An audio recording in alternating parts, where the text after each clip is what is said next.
Howdy, guys. Welcome to Cliff Notes. Welcome to a recap of the Challenge Double Agents, episode 10. And welcome from Houston, Texas, probably the only place that's colder than Iceland. It's been a tough week here in Houston, guys. But we've got the challenge to keep us company. So let's talk about what happened this week. But before we do, let's do a very quick refresher on what happened last week in that episode. If y'all recall, it was a woman's elimination. We ended up with Teresa versus KC in a modified tug-of-war type competition. KC won. It wasn't even that close. KC wins. Teresa, a strong athlete, but she goes home. Casey now has her gold skull. You know what that means, guys? 3 Big Brother alumni with gold skulls. Big Brothers repping this season, aren't they? Yes, indeed. So we've got Casey now with a gold skull as well. Now, it was a women's elimination last week. So does that mean it's men's elimination this week? Could be, but the reality is, if you think about it, we've got 5 guys with gold skulls. There's no more men's gold skulls to hand out. You're going to have to take them from people who already have them. So 5 men with gold skulls, but now we've got 3 women with the gold skulls. So even though we had women's elimination last week, I think a lot of people are thinking it's going to be women's elimination again this week. But nothing's guaranteed in this game, right? But I think it was women's elimination. Everyone else is thinking it. We're going to see if that's the case or not. So we have everyone coming back into the house, starting to rehash what happened, talking about strategy plans going forward. And almost immediately, we see Devin talking to everyone, the non-Big Brother people. He's still saying it. Josh is the target. If there's any chance that this is a men's elimination, he is going after Josh. Devin does not like Josh whatsoever. He wants to break up the Big Brother alliance. And he thinks that Josh is the person that all the other gold skull holders would be willing to vote Josh in to an elimination to protect themselves. So he's thinking he's going to use that as a leverage, as a way to convince everyone to vote Josh in. He wants to get rid of Josh. Typical Devin. So we have that. But also Devin is talking, and he's saying that there is no chance, even though he thinks it could be a women's elimination and all of that. And again, if it's men, he wants Josh, but because there's a chance it could be a men's, he's saying there is no chance that he's going to let Gabby volunteer to go down into the ring this week if they get that chance, because it could put his game at risk as well. So Devin's trying to protect himself as much as he has, but that's what happens when one person has a gold skull and the other partner does not. You can't always be watching out for each other's best interest. And that's why I've advocated in the past that once you want a gold skull, if you grabbed a new partner who also had a gold skull, it can kind of help you. Now we're seeing a situation where Gabby and Devin may have very different objectives, but we'll see what happens with that, right? All right. We also have Fessy. Oh, my man, Fessy. He's trying to convince Gabby to pick him as a new partner if she got the chance. If she went down into the ring, which she wants to do, and if she was to win, he's saying, hey, pick me. I'd love to have you on board. Smart of Fessy. Gabby's a good competitor. Fessy's still a little bit nervous about Anissa as well. And so he really would love to get Gabby as his new partner. He may be looking for Gabby as a different kind of partner as well. We certainly see a little kiss here and there happen. And it looks like there's a little bit more than just gameplay that may be happening between Fessy and Gabby. I'll be curious to see what happens the rest of the season with that. So yeah, Fessy's saying, yeah, I know Devin, he's got it against Big Brother and all that, but if you get the chance, come over to our side, Gabby. We'd love to take care of you. Take that, Devin.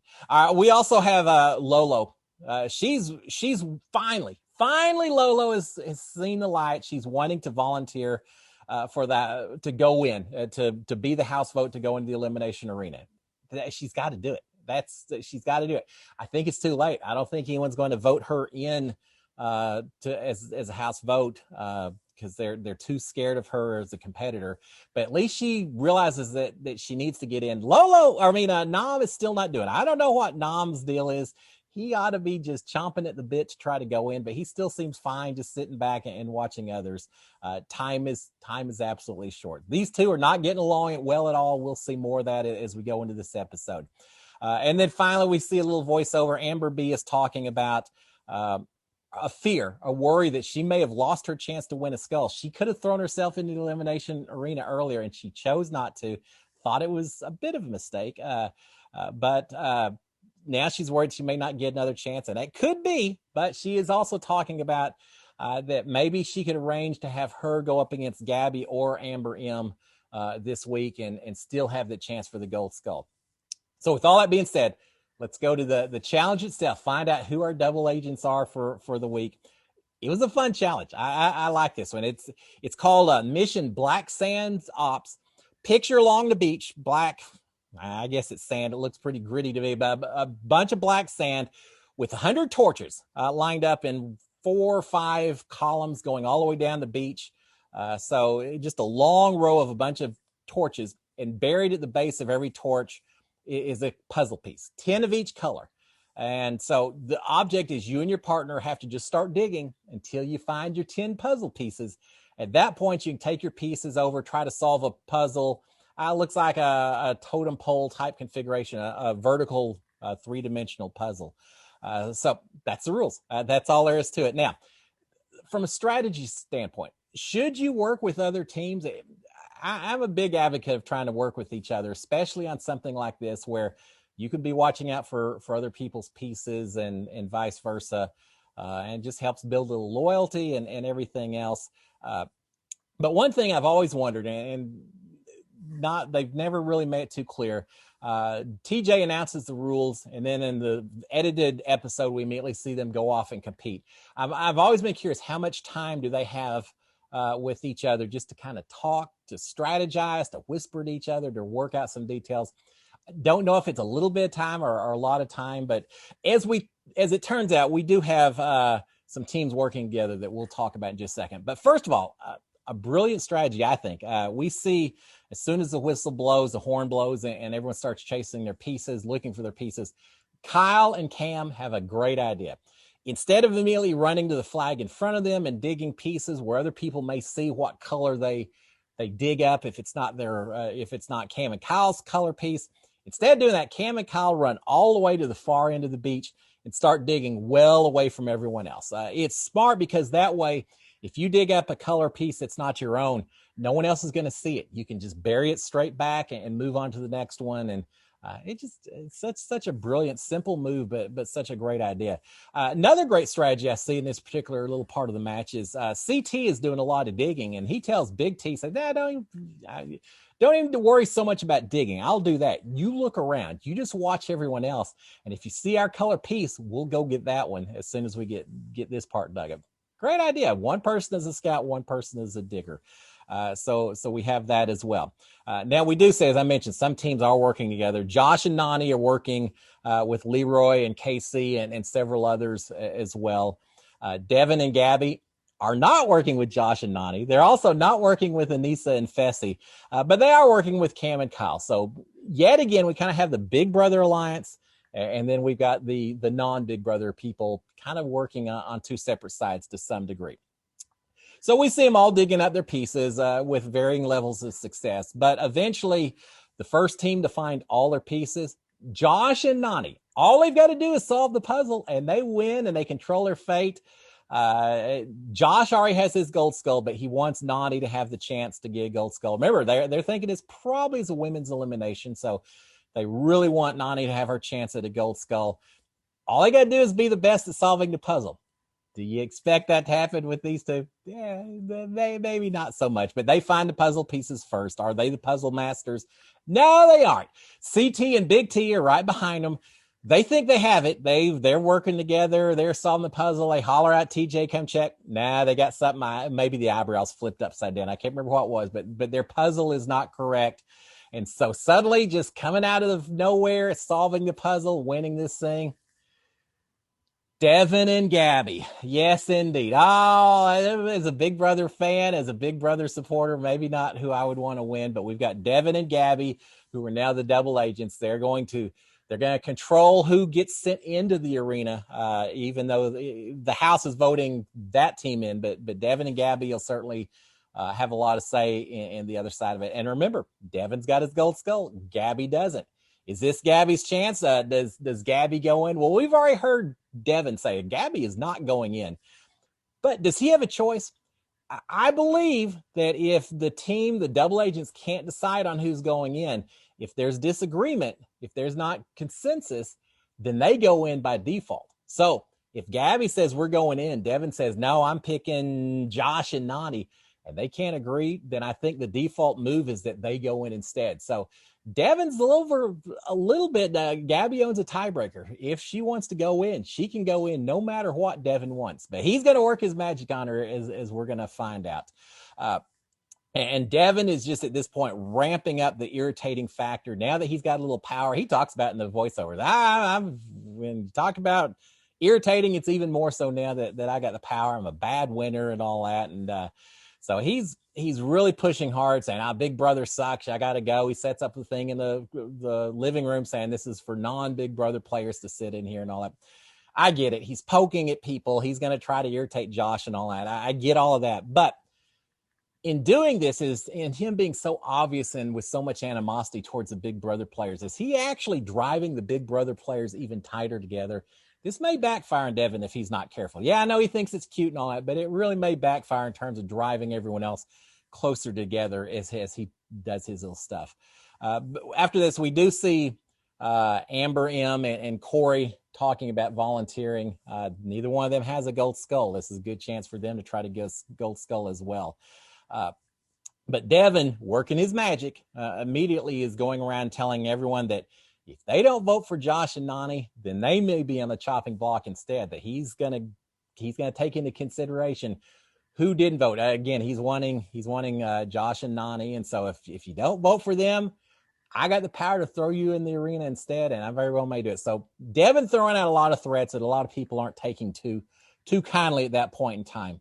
And now we get back to Nam and Lolo. Yeah, I already said that these two just are not getting along. We get to the point that Lolo is saying she wants to go into the arena just so she can win and switch partners to get away from Nam. No, that's not why you volunteer. You volunteer because you got to get a gold skull if you want to continue this game. She doesn't get, well, she cares. Obviously she cares about it, but she is so focused on getting away from Nam, talking about a power duo so athletic. They should have been just able to dominate a lot of these competitions, but their communication is non-existent with each other, and they've not been able to do anything at all. So Lolo's ready to go in just to distance herself away from Nam itself. So now we get to the deliberations in front of the house. Last week, no one said a word. It was the most quiet deliberations I've ever seen. This week, a little bit different. Amber M, Corey almost immediately volunteered to go in as a duo. Lolo tries to talk herself into going in as well, and I don't know that she did as well of explaining why it would benefit anyone else. She just said, we want to go in. This is our chance. Yeah, we deserve it. And all. Yeah, no one deserves it, Lolo. You gotta fight for it. You gotta strategize. You gotta figure out. So Lolo's trying to make a case, but I'm not sure it's someone I can't remember if it's I can't remember who it is. Someone says, Lolo's saying she wants to go in just to get rid of Nam and all that. Well, that's a team I want together. Hey, if they aren't getting along with each other, they're a weak team because of it. Let them stay. I'm not putting them anywhere. So they're doing that. And then here's the thing. No one is going to put Lolo in unless they want a weapon against someone else that's a strong player that they want to potentially chase out of the game. That's the only reason Lolo is ever going to get picked to go into to the elimination arena. And I just don't think there's a consensus enemy amongst the women right now. There's not one player that everyone else, a large enough majority, dislikes enough that they would send Lolo in against her. I don't think. So yeah, I think Lolo's in a world of hurt in terms of trying to get that final gold skull or two. But we have that. So it really comes down to either Amber M and Corey or Josh and Nani is probably who's going to go in. So with all the votes coming in, the agents that are I don't remember what the term they. The agents that have been picked for the elimination arena are Amber M and Corey. So If it is indeed a women's elimination, that means Amber M's going to get a chance for her gold skull. Devin is not happy. He thought he had more sway with the players, compromised agents. I think that's what they call them. Devin thought he had more sway with everyone, with his threats and everyone else. Well, everyone just blew him off because not only did Devin not get his way, but we had 12 of the 16 votes were cast for Amber M and Corey. So Devin didn't even come close to getting a majority to go along with his plan. It was all the Big Brother players and their partners, along with Big T and who else? I can't remember who. And Cam, I think. Kind of a surprise that those two didn't go along with Devin, that they actually picked Amber M and Corey as well. But again, 12 out of the 16 votes. Good job, Devin. Just work your magic. You're working it wonderful. Obviously, everyone respects your opinion, your strategy, and your ideas at this point in time. See, I can poke back a little bit too. So now Devin is throwing at all these power teams that he wants to put in to go in against Amber M and Corey. But Gabby's saying, "Nah, I'm not wanting to put all those people in. I want to go in, Devin. It's me. I'm the one who wants to go in." And eventually they say, "All right, look, if it's a men's elimination, let's put in Josh and Nany. If not, then we'll see." And Gabby's saying, "No, I want to go in if it's a woman's. That's what I want, Devin." But he's not going for it. Gabby's starting to understand. She's starting to realize that her interest and Devin's interest, even though their partners, are not necessarily the same. And she may have to do what's best for her game, regardless of what Devin's trying to talk her into otherwise. So now we get to the elimination arena. And it looks like the hall brawl competition. I remember Leroy and Fessy went at it with the hall brawl. Same setup this time, which suggests that it most certainly would appear to be a woman's elimination. They probably going to have two comps. They're the same, both with men. So it's probably going to be a women's elimination just based on what we see as far as the setup, which means we've got Amber M going in as the nominated team person, the woman on that duo. This is a perfect situation for Gabby. Everything is falling into her lap.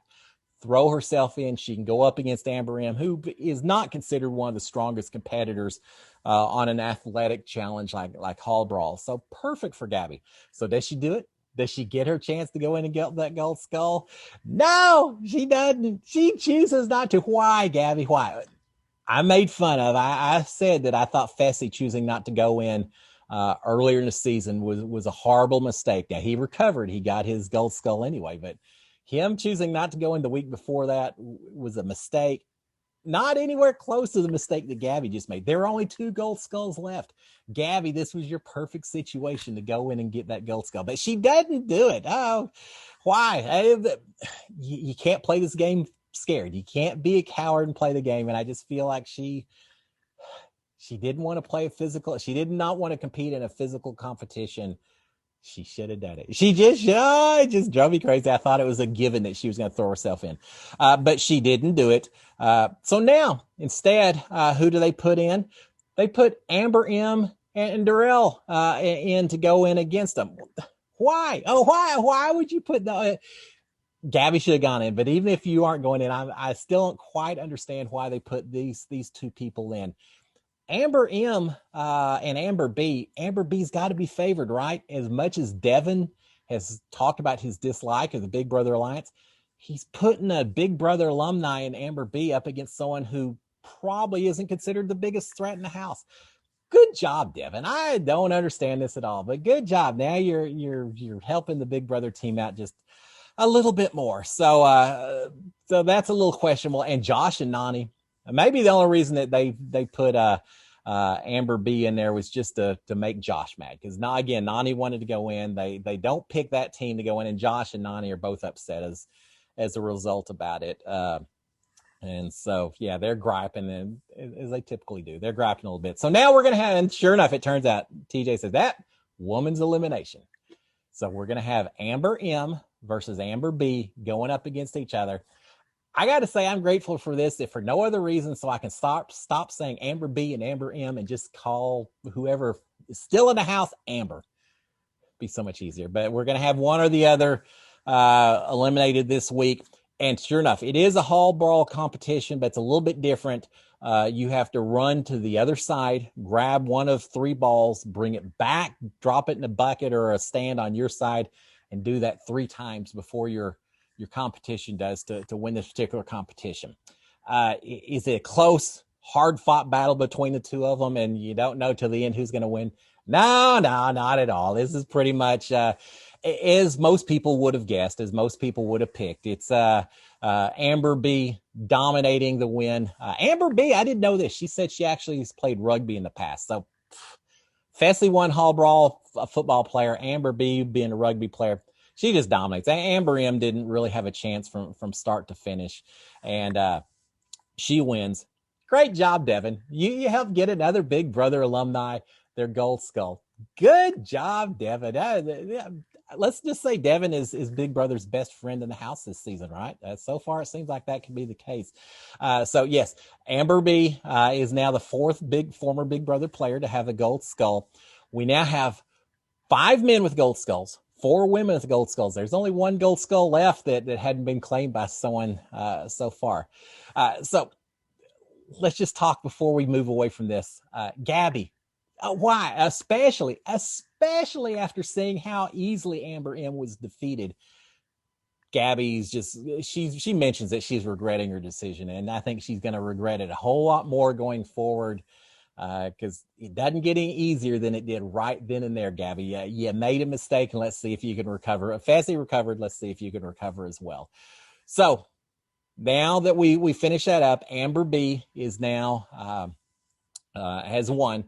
She has the option to pick anyone as her partner, except for Devin and Gabby. And how funny would it be if Amber B just picked Devin just to screw with him or something? But maybe not the best strategy standpoint. And she doesn't do that. She said, no, I have no interest in leaving Darrell. I'm happy to compete with Darrell. And I think that's a good decision. Now, she has the gold skull. Darrell doesn't.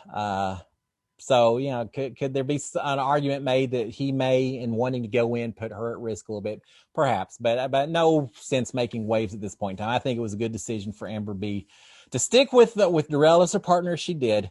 But what that means is that now, since Amber M went home, Corey, who can't hold a partner. Is this 6 partners he's lost so far? I could be off one way or the other, but I think he's had 6 partners, or he's had 5. This will be a 6th. So Corey is the rogue agent, which means that he'll match up with a woman next week, which means it's going to be a men's elimination, and he'll match up with whoever's left next week. Now that's everything. Corey wants a gold skull. But Corey, men's elimination next week, but Corey can't compete in the competition since he's now a rogue agent. So he won't even have a chance to compete for the men's gold skull next week. So time's getting a little short for Corey as well. But with Corey out of the running, he can't compete in elimination next week. Really, that means CT and Nam, these are the 2 guys that this may be their last chance, or one of their last chances. They better both be jockeying for getting picked either by the house or by the double agents to go into this elimination arena, because times are running short, my friends. But again, Corey doesn't even have a chance. It's probably going to be maybe CT or Nam, unless someone wants to get fancy and put a couple of gold skull holders up against each other. And if they do that, someone loses, that gold skull goes back up to be claimed. So we'll see what happens. It's going to be a fun week next week. Guys, y'all have a great week. Stay warm. Take it easy. I will see y'all next week. We'll talk about Challenge Double Agents episode 11. Till then, guys, cheers.